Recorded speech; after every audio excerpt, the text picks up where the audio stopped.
This is First Encounter, a podcast exploring both the foundations and the future of historical romance.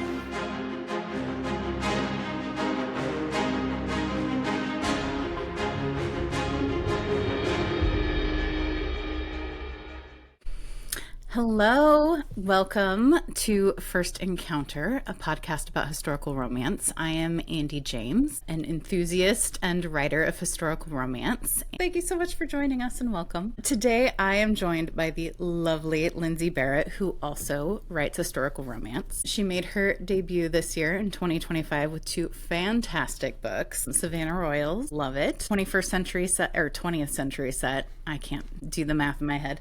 But absolutely fantastic. And her second book, which I adores, The Dravenhurst Brides, gorgeous cover.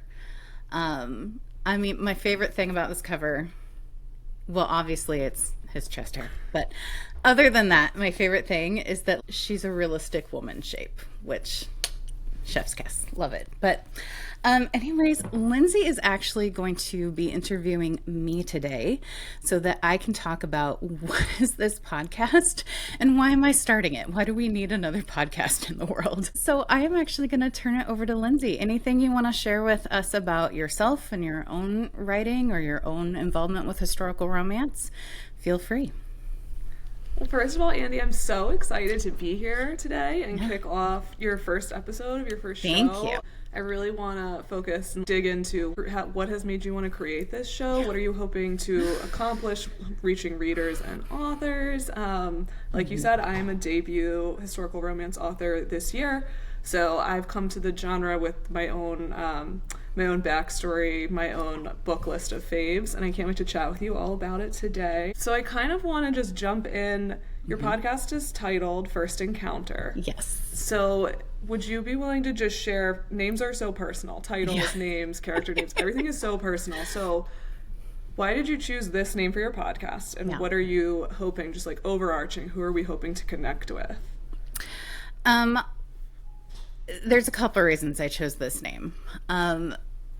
First of all, it's, you know, you love that moment when the characters kind of meet. And so, you know, the meet cute, if you will, but First Encounter just sounds more historical to me. I don't know. And we're talking about historical romance. But also I think it can be that moment they first meet, but it can also be kind of that moment where they first really connect as well, right? And so I love that. And so there was just kind of that element of what we love about romance. But also, and we'll dig into this more, there's a few reasons why I'm doing this podcast. And one is a little bit for my own personal edification. There are so many books in the genre that are well loved, are kind of foundational to the genre that I've never read. And as someone who writes in the genre, that's a little embarrassing almost. And they're things I want to read, right? And so part of how this podcast will be structured is that we'll be doing deep dives into different books from historical romance. And so it's going to be my first encounter with these books, right? So that's part of it, is these are all books I'm never going to have read before. And the other piece is that I really want to talk about where the genre is headed. And I really want to look at what's going on in the indie space. I think that's really important, says someone as an indie self-published author. But I think there's so much there, and I think the genre's evolving. And so I am going to be kind of highlighting and doing discussions with indie historical romance authors. And we know people have said that discoverability of new people is an issue just because there's so much out there these days. And if an author's not coming through traditional pipelines where you can see their book promoted in different ways, it can be hard to find them. So I'm hoping that it might be for listeners, for the audience, that this might be their first encounter with some of these authors and they can find new people to love as well. You asked me about audience. I'm hoping it'll be people who already love the genre, but also maybe we can help some others discover it. So people who maybe already love romance but haven't really given historical a chance, or maybe people that just love to read, or people that just love romance. I think anyone who already loves the genre and is looking to explore it more and find new people to read and follow, I think is really it's going to be an appreciation, an examination of the genre. I love the duality of this name, exactly like you said. I think I shouldn't speak on behalf of all romance readers, but I do think the meet cute is something that all romance readers, they want it to happen quickly, they want it to be fresh, they want it to be punchy. Like it's one of the best moments of the book, the very first time that you put the two mains on the page together and you see that chemistry. And I love it's just a perfect name with the incredible duality of that this will be your first encounter reading some of these classic titles. I also just want to shout out feeling so seen by you just openly admitting, yeah, I write historical romance, but that doesn't mean that I've read every single classic out there. No, I mean, the reality is the backlist of some of these prolific old school HistRom authors is so massive. It's huge. It's huge. And I know you and we are both indie authors. Andie, just shout out. I met Andie met in quotes, online a few years ago when I slid into her DMs because I'd been seeing her covers. Discoverability is huge. Covers are a huge part of discoverability. Yes. I'd been seeing her covers. I slid into her DMs. I should hold up. This is my favorite cover, by the way. I love it. I held up your book so anybody watching could see, but anybody listening, I didn't even say the title. So my favorite cover of Andie's is Once and Again with the Viscount. So much. Yeah. Yes. My little babies. Yeah, I told her I wanted to read her books, and we connected from there. So lifting up indie voices in addition to some of the classic big name authors is a huge undertaking. It's something I think that we sorely need. And I myself, like I said, I think a lot of authors, readers come into our DMs, they're throwing names around. Sometimes readers are more familiar with some of the backlist titles than we are. Absolutely. Yeah. Absolutely. It's a rabid audience. Yeah. And I mean, I think some of that, not to preempt maybe some air questions that are coming, but some of that for me is the way that I kind of came into reading all this.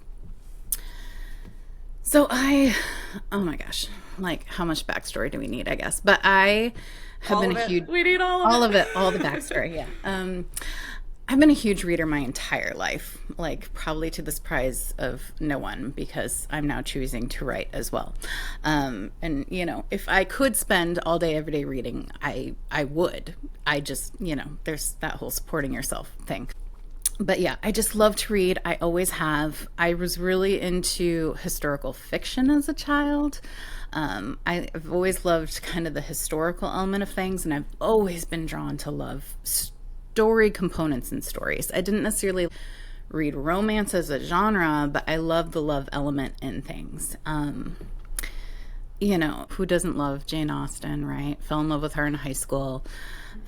Even before that, I think kind of the classic, the old Little Women, like the Winona Ryder, Christian Bale Little Women, came out when I was fourth or fifth grade, and I just loved it so much. And I just, of course, at that age, I was rooting for Laurie.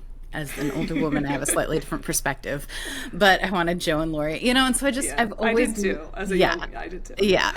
I've always loved those different aspects and those different elements. And I kind of, as I got older, in high school, I read a couple what would be considered historical romances, books I picked up in a used bookstore, and I love them. And it still wasn't the thing I read all the time because it felt a little I don't know if I should be reading these because they were a little risque. And I was like, do I read these in front of my parents? I don't know. I don't think they would have cared, but I don't know. So I didn't read them all the time. But there was a couple I remember reading and enjoying. Could I tell you what they were? No, not at all. But they have stayed with me. There's this one particular, I don't know why this stayed with me, but there was this scene in this book. Again, no idea what the book was called, who wrote it, or anything. But I just remember the scene. I'm pretty sure it was a Scottish Highlander type thing. It was definitely not Regency. It was older than that. But this man, Laird, I don't know, had taken this woman to be his bride, right? So there's a little bit of that old school, I don't think he like kidnapped her or anything, but he'd taken her. It's okay. We don't mind a little light kidnapping, especially Yeah, a when little he's light wearing a kidnapping. kilt. A man in a Yeah, kilt. you know. You can get But away she with was, it. yeah, so I don't know if it was like an agreement with her family or, spoils of war. I don't know, whatever. But she's now kind of on his land in his area. But of course, he can't like wed her yet because he has to make sure that she's pure and not with child. So he has to wait until she bleeds, right? Before he can marry her, right? Of course, so Of course, very classic, old school. classic, old school, little misogynistic. We love it. Um, we read it through today's lens. It's fine. We understand the context of the time in which it was written. But I just remember this scene. So they weren't married yet, and she was kind of cloistered in her space, so she couldn't be with anyone else. And he like came in and brought her dinner, and he's getting to know her, and at one point it's dessert or something, and he has these little like candies, and he's, what's your favorite kind? And she was like, oh, I like lemon and whatever. And so he's like, well, I don't know which one that is, why don't we find out together? And he puts her on his lap, and he puts the candy in his mouth, and then he kisses her so she can taste the flavor. And I was just like, what? Right? Delicious. I know, it's crazy. So again, no idea what this book is. If anyone knows, drop it in the comments. Let me know, because I don't. But it stuck with me over the years, and I wasn't actively reading these books. I went to college. I stopped reading for pleasure, essentially, because you're reading so much else. You're so busy. And then I didn't read as much as I did as a child for a long time, but I still always loved it. But life was just busy. You're tired after work. Then COVID hit. And I think my story is similar to a lot of other people that started reading romance at that time, because at first you can't go anywhere, you can't do anything, you're kind of bored. And I reached a point where I'm like, I've watched all the things, like I need something else to do. And I'd always loved reading, so I decided to kind of dive back in more. And I had some really great books on my shelf that I still needed to read. I was part of Book of the Month, and I had a bunch of good Book of the Month books on the shelf and whatever. But I tend to like things that are kind of political, and so I have a lot of books that have heavier themes, and I was just, with everything going on in the world right now, I cannot handle that. Like I just can't. I was like, I just need something light. I need something, it doesn't have to be total rom-com, but I just need to know that there's happy ending. And so I just dove into romance. And since then, I have not looked back. Like I don't read exclusively romance, but almost, because it just makes me so happy. And I started with contemporary. Like that's what just popped up first. I was reading recommendations. It was the end of the year, and it was like the NPR book list, and I was reading things. But then I just started reading historical, and I loved it. And there's something about the historical lens where I think you can still very, very much comment on current issues, but you're approaching it in a way that makes it not like on the nose obvious, but you can still see like, yeah, women are still struggling with some of these issues of not necessarily having the same kind of control or voice in your own life. And there's still so much discrimination, and there's still, disparity between class and all these issues. And so it's a way that you can immerse yourself in a world where you can explore some of these issues because they're of the time, but they still resonate with today. And there's also the whole, like, it's not, you don't necessarily just fall into bed together in a historical, right? There's more tension, there's more keeping them apart because of the tension and the social mores of the time. Now, does that mean that, it's not going to happen and get steamy? No. But there's a certain level of distance there automatically of that idea of what's keeping these characters apart. And so then those little moments when they're together just become so much more juicy, and I just love it. I just love it. I just went off. I don't even know what the question was, but I don't even know if I remember either where we started. So yes to so much of what you said there. Just rambled. No, but you said a lot of great things. One of my favorite things about the genre, as you were saying, is the ability to. I think that historical authors, especially in the indie space, which is where historical is flourishing right now, I mean, just being totally transparent. Anybody who's probably tuning into these early episodes knows that the traditional publishing market has kind of currently turned their back a bit on historical. There are very few historical authors who are getting traditional pub deals right now. So historical is flourishing in the indie space. Which is a beautiful thing, because in the indie space we can really tackle a lot of political, sociocultural issues.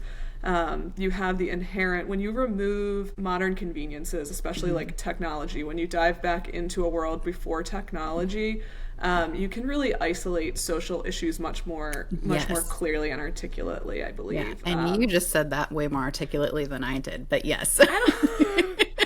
I mean, I can say like some of my favorite, like there were 2 debuts this year in the indie space. Hilary Bowen's Out with Lanterns and Abigail Aronson's Lavender and Gin are both beautiful books, really sticking a pin in some really important women's issues, social issues. These books are doing a lot of work. So I'm curious, in terms of your podcast, where is the balance going to lie between? This is gonna be a 2-part question, I guess, because it might be easier for you to talk about how you're gonna structure your episodes in general. But my question really is, what is the balance gonna look like between some of the old school classics that we might not have all read and would love to read along with you and dive into backlist, versus the balance with some modern indie titles, because there is a difference between the old school historicals and what's being published now, and I think a lot of readers aren't necessarily aware of that.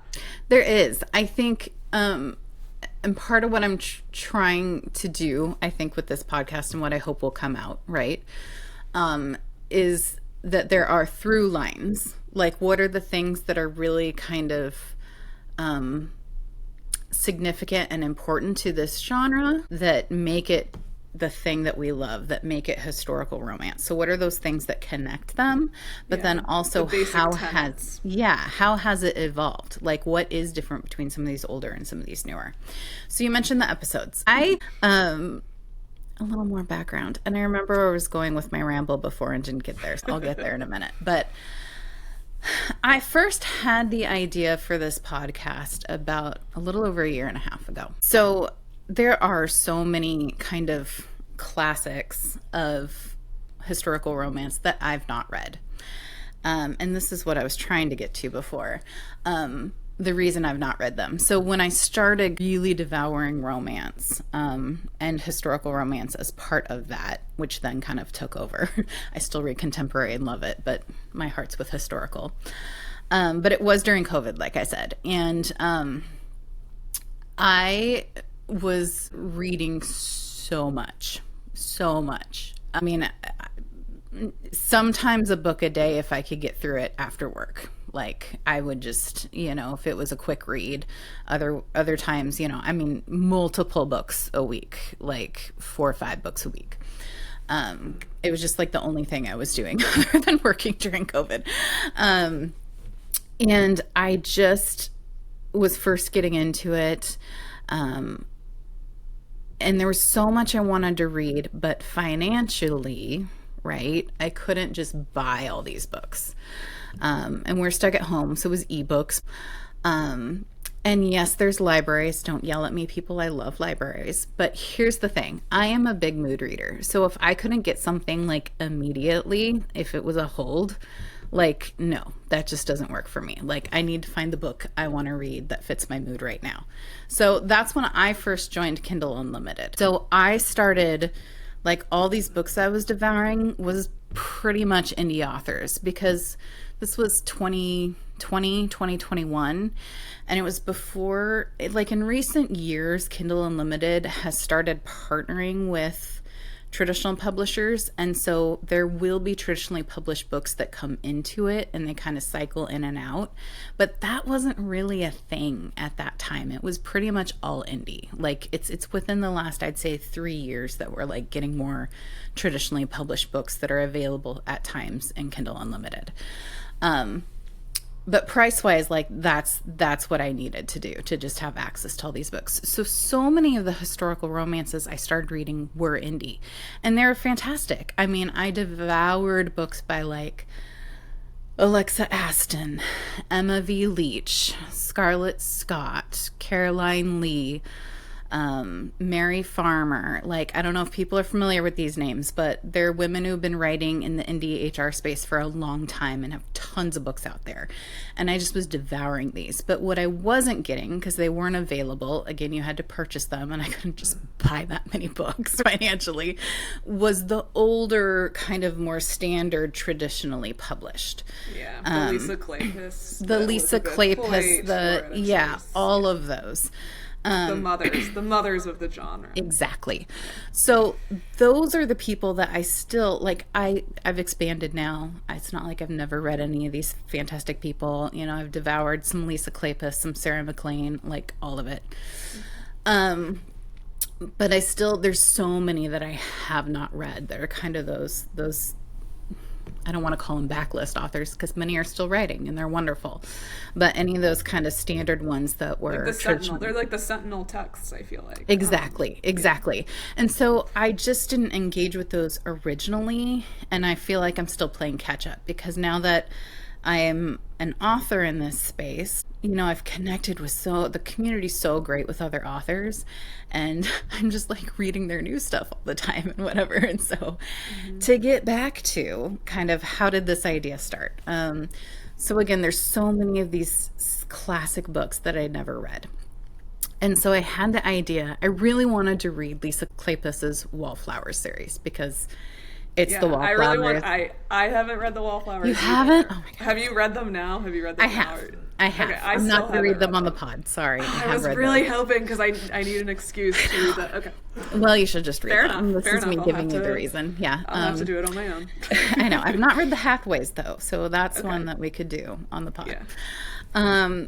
But I'd never read them, and everyone just talked about, you know, Sebastian St. Vincent and how he's just like the ultimate. And I knew Lisa Kleypas's name. I'd read a book or two of hers, but not like a ton.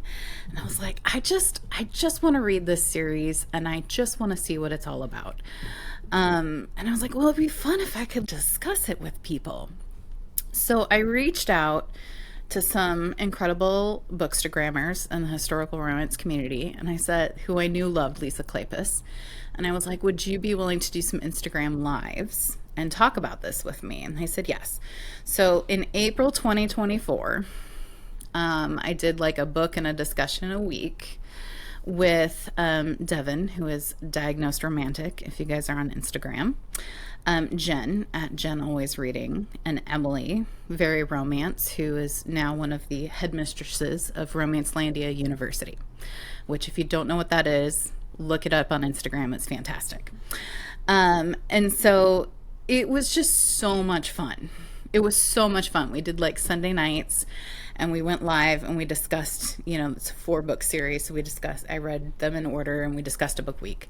And I was like, this is so fun. It gives me a reason to like have to read these books. And so I've really wanted to start this podcast ever since then.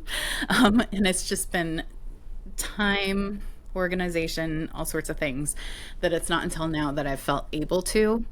And so the original idea for the podcast was to do these deep dives into kind of the more standards of the genre, standard books. And that's still going to be part of it. But as I was thinking about what is important, what do I want to do, I really did also want to lift up indie voices and look at where's the genre going. Because as you mentioned, you know, people have been decrying HistRom is dead, which we know is not true. But it feels like it's really kind of been abandoned by traditional publishing, and a lot of what's happening is in the indie space. And so I've decided to structure this podcast with 2 different distinct types of episodes. We'll have one of each kind of month. So the second Wednesday of each month is going to be a discussion with an indie author writing historical romance. So we'll talk about their work, but also more broadly about what do they love about historical romance? Why did they start writing in this genre? And what do they see as where it's going? And we might discuss a hot topic in romance or historical romance in general and just look at where that's going. And then the fourth Wednesday of each month, at the end of the month, so you guys have time to read the book with me if you want. But that episode is always going to be a deep dive into a standard historical romance book. And we'll talk about what that means in a minute. But this is going to be a discussion with someone who's read and loved this book. So it could be a fellow author.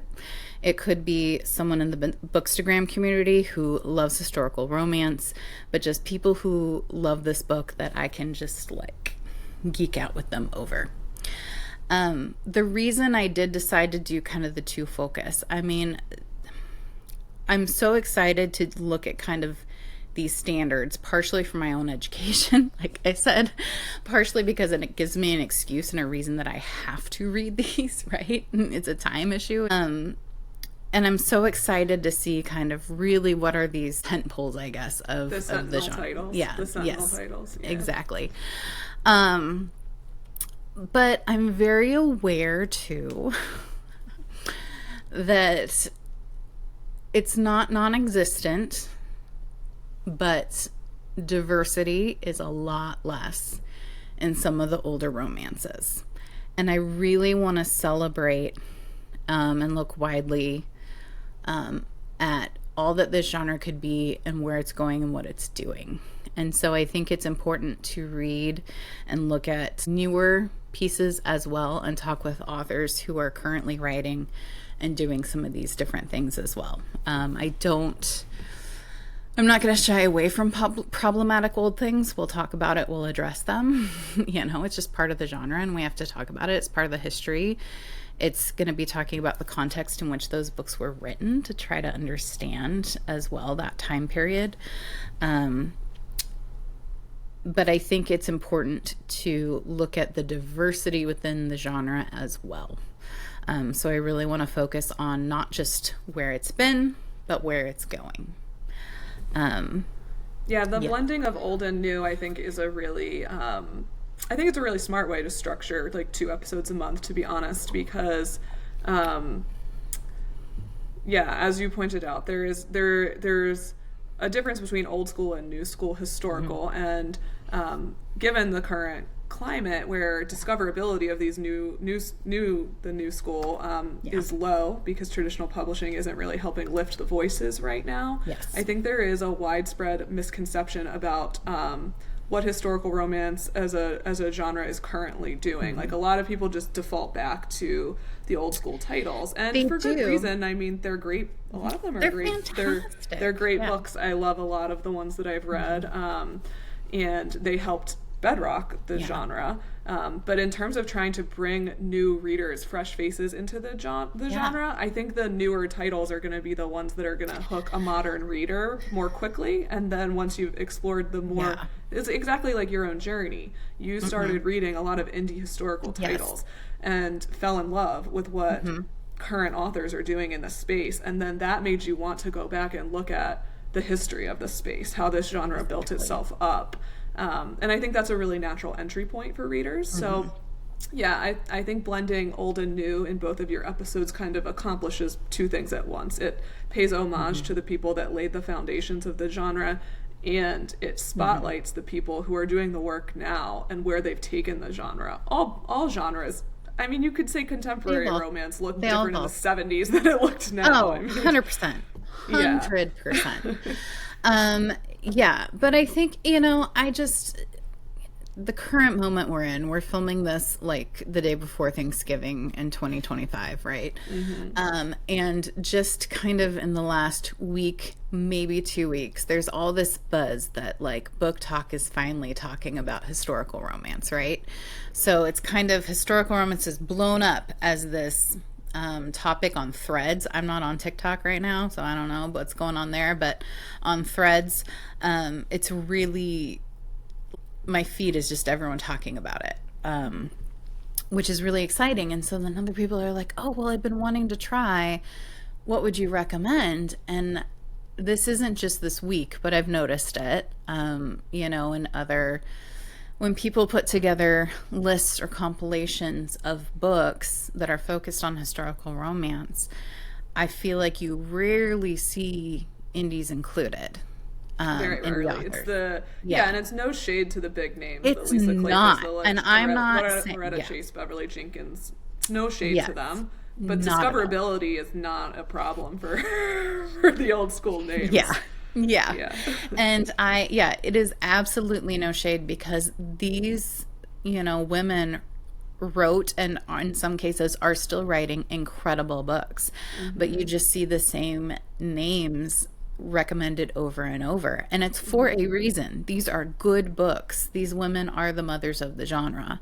But I just want to see more people find and engage with newer authors as well. So it's going to be a celebration of both. And I'm so excited about this. Is there anything that you are, in terms of the classic titles, I don't know if you can give us a preview, like what you've got queued up as your first couple, or are there any that you're particularly excited about? Well, let me back up a bit here. I haven't really explained this yet, but I will. There is kind of, and I'm going to have up and put out, a place where you guys can fill in a form and recommend books to me as well. Because there's probably so many I'm forgetting. But I have kind of broken historical romance into 3 categories for the sake of this, okay? So there's and I'm calling them standards of the genre. I've been saying classics a lot, but I'm kind of looking at them as standards because they're important books to the genre, right? They've done something significant. And so I kind of view them in 3 buckets. So there's the classic HR. So this is like the 80s, 90s books. This is your, maybe even of the 70s a little bit. So these are some of those foundational staples, right? So this is Julie Garwood, Judith McNaught, Beverly Jenkins, Lisa Kleypas, some of the names we've already mentioned, Judith Ivory, Laura Kinsale, like some of these people who are writing further back, and their books are still talked about and beloved. And then the second category is what I'm calling newer classics. So these are going to be books that were published in the 21st century, so 2000s, 2010s. And a lot of these authors are still writing today, right? And they're very prolific. So this is going to be, and this is probably the area where I've read the most from some of these authors. So this is Sarah MacLean, Sherry Thomas, Joanna Shoup, Courtney Milan, Elizabeth Hoyt, Loretta Chase, Lorraine Heath, Tessa Dare, like all these women, that have really started to modernize the genre more. Yeah, I'd call them like the second generation. Yeah, for sure. So that's kind of the new classics. So there's the historical romance classics, the new classics. And then there's the category that I'm calling kind of defining books. And so these could be recent. I mean, they could have been published this year for all I know, but these are books that are doing something different in the genre. They're pushing the boundaries. So, and I think they're really important as well. So it could be different settings. So like your books and other books we're seeing, you mentioned Hilary Bowen, Lavender and Gin, right? There's a lot of books right now that are kind of seeping into the 20th century, kind of leaving 19th century England. How dare. How dare. I know. I'm very excited. So that's a big thing. But then there's also people who are intentionally writing different locations, and adding more diversity, both in terms of race and sexuality and class, like getting out of the aristocracy, right? So there's, Adriana Herrera has her Caribbean Heiresses series. Liana de la Rosa gave us a series of sisters from Mexico and introduced me to a whole new period of history I wasn't familiar with, in what was going on in the 1860s in Mexico, right? TJ Alexander and Joanna Lowell are writing books centering transgender characters. Like, there's so many great things that are happening, and so that can kind of span, I think, time, but looking at books that are doing something new. So all of these books from these three categories are things that we can do the deep dives on in kind of that fourth Wednesday of the month.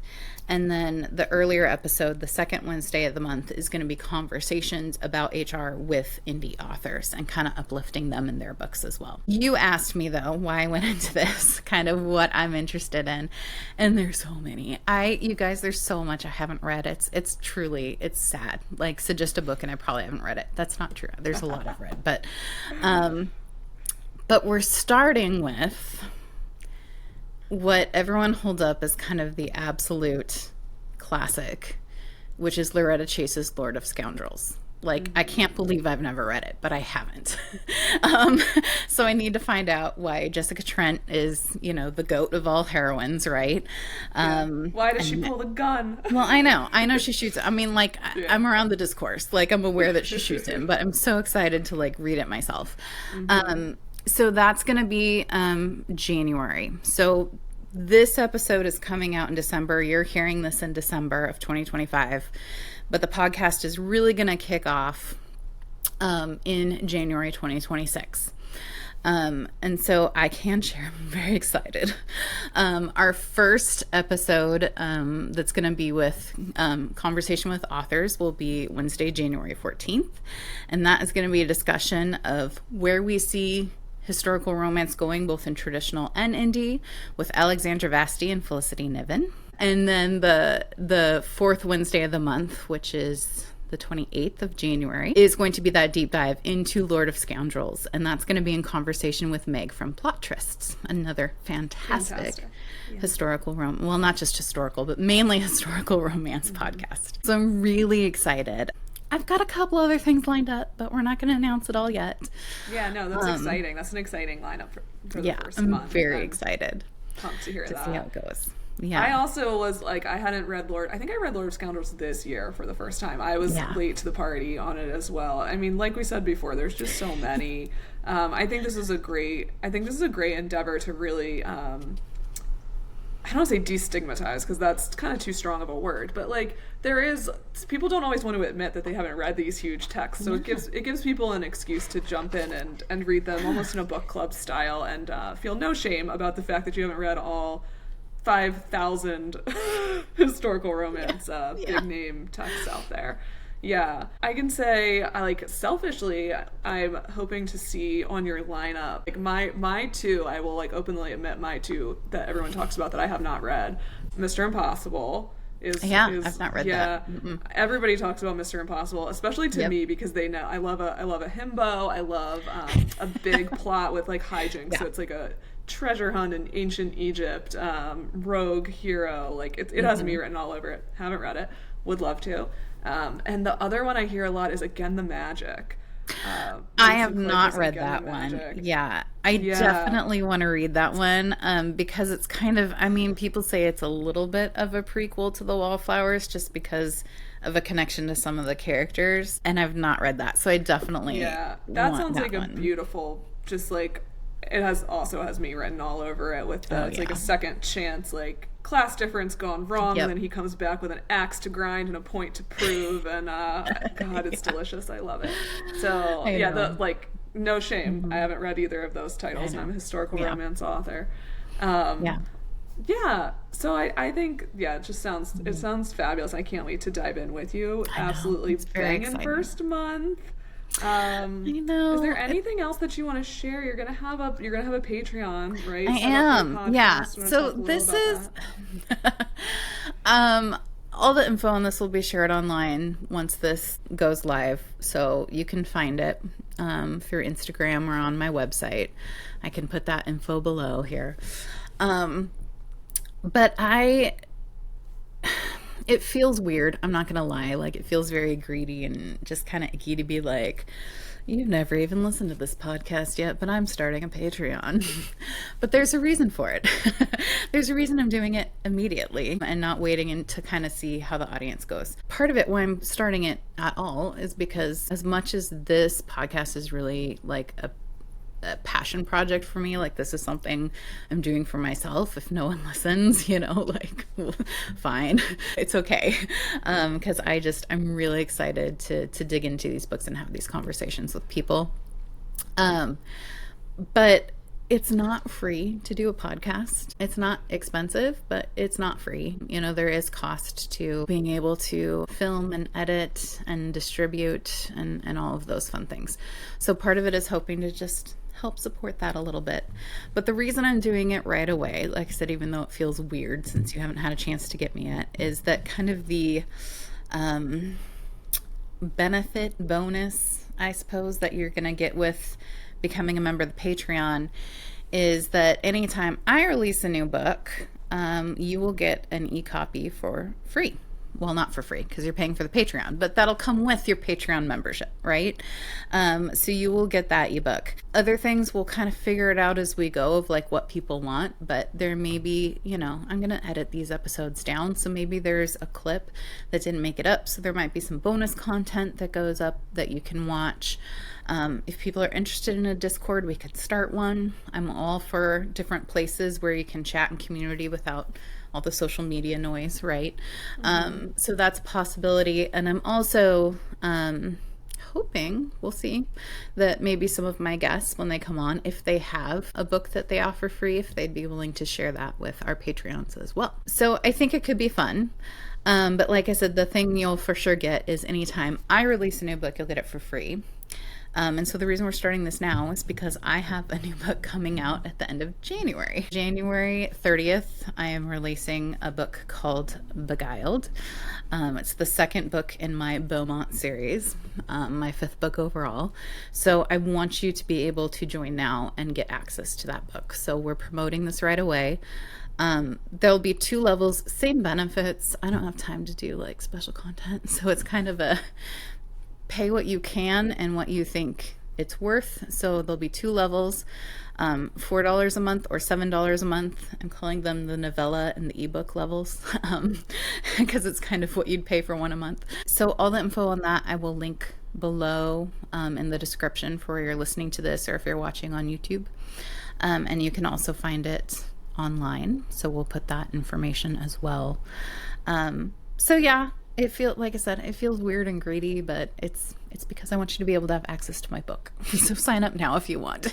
If not, sign up later. There's more coming out next year. But well, food for thought as somebody who's planning to listen and probably be reading many of these books alongside you, as I make a dent in my own need to read backlist. I would love to have like a book club read along, even if you just have a post. I'm in a Patreon book club currently, and they'll throw up a post, and then people will comment as they're reading, and that could be a really fun behind the scenes feature for people that want to engage for sure. With That's other why I was readers. thinking a Discord where we could, Discord would be great. So we could open it up to say let's chat about the book this month and kind of have our thoughts, and so I think I'll definitely be setting that up as well. So it's very exciting.